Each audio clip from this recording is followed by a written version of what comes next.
Flash Info sur Al24 News, bonsoir à tous.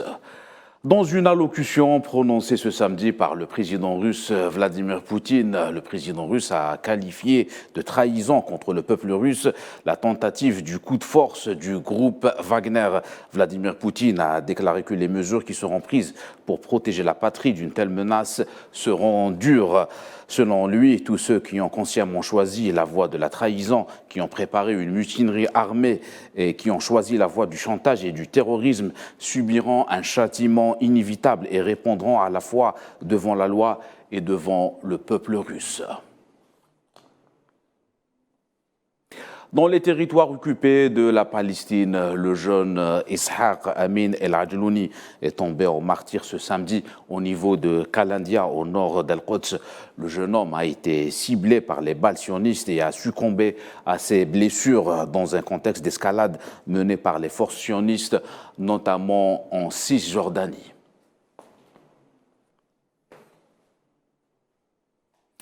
Et depuis New York, le représentant permanent de la Palestine à New York, Riyad Mansour, a déclaré que le peuple palestinien subit de la part de l'entité sioniste les pires formes que le terrorisme peut prendre. Une campagne méthodiquement orchestrée qui, selon lui, est dirigée contre la nation palestinienne ainsi que sa terre.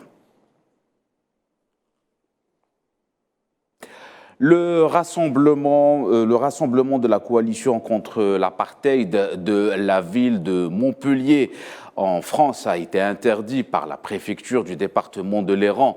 Dans un communiqué publié vendredi, la coalition dénonce l'interdiction de ce mouvement de soutien à la Palestine devant se tenir ce samedi et dénonce les prétextes invoqués par le préfet, des prétextes qualifiés de fallacieux.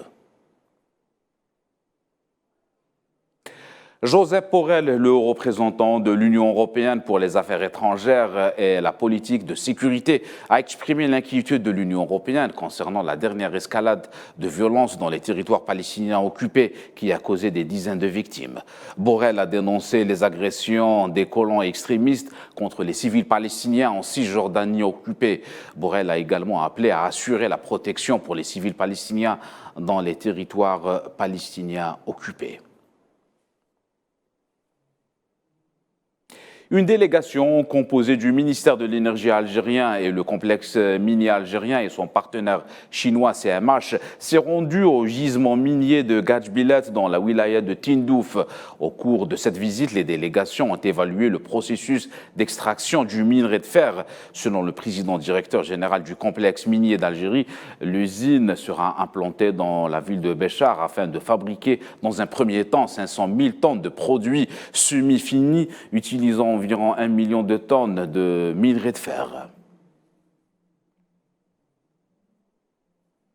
Les résultats du référendum constitutionnel en Mali ont été rendus publics et il s'agit d'une victoire écrasante du oui qui l'a emporté à plus de 97% des voix exprimées, soit 3,2 millions de Maliens selon le décompte provisoire. Le taux de participation s'élève à 39%.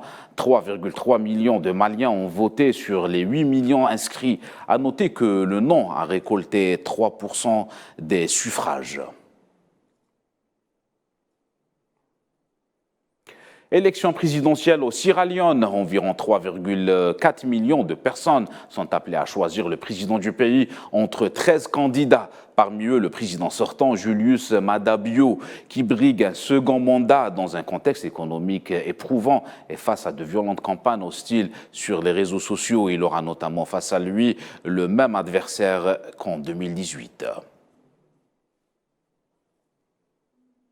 C'est la fin de ce Flash Info. Excellente suite de programme.